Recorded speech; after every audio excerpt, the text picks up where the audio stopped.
Question है 4500 रुपये पर 10% चक्रवृद्धि ब्याज की दर से 5 साल के अंत में जब भुगतान करे जाएंगे तो राशि कितनी होगी। मतलब 4500 रुपये जो है आपका, जब हम 10% के चक्रवृद्धि ब्याज पर देंगे तो 5 साल बाद वो कितने रुपए हो जाएंगे, ये बताना है। तो देखो दोस्तों, आपको एक चीज़ पता होनी चाहिए। 5 साल का क्वेश्चन देखो पहली बार आया है एसएससी सीजीएल के एग्ज़ाम में और प्रीलिम्स में।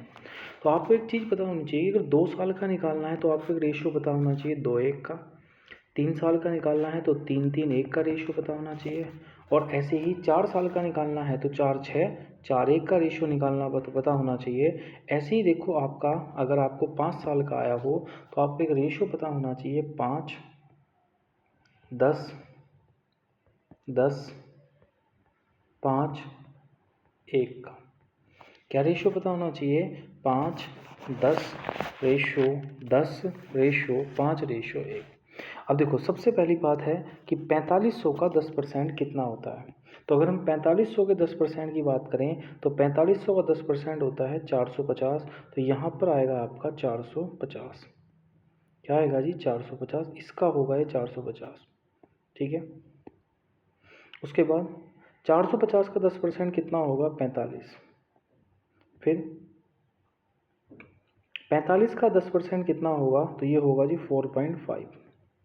फिर 4.5 का 10% कितना होगा? 0.5। इसका निकालने की कोई ज़रूरत नहीं है, इतना बड़ा निकालने की ज़रूरत नहीं है, निकटतम तक बताना है, ठीक है। अब देखो, 5 की गुणा अगर हम 450 से करेंगे तो कितना आएगा? 2250 के समथिंग आएगा, 2250 ही आएगा, समथिंग नहीं। प्लस 45 की गुणा 10 से करी 450, 4.5 की गुणा हमने इससे करी तो 4.5 पॉइंट की गुणा अगर हम 10 से करेंगे तो कितना आएगा? 45। 0.45 की गुणा हम 5 से करेंगे तो ये आएगा 2.25। जब हमने इसको जोड़ा तो ये आया जी आपका कितना? 2747.25। और हमें पता है कि प्रिंसिपल कितना है, तो प्रिंसिपल 45 है, तो 4500 रुपये इसमें ऐड कर लेंगे तो जोड़ के कितना आएगा? 7, 4, 7, 5, 12, 4, 2, 6, ठीक है। तो ये आया 7247। तो 7247 के समथिंग ये रहा आंसर, ठीक है। तो ऑप्शन नंबर सी हमारा आ जाएगा।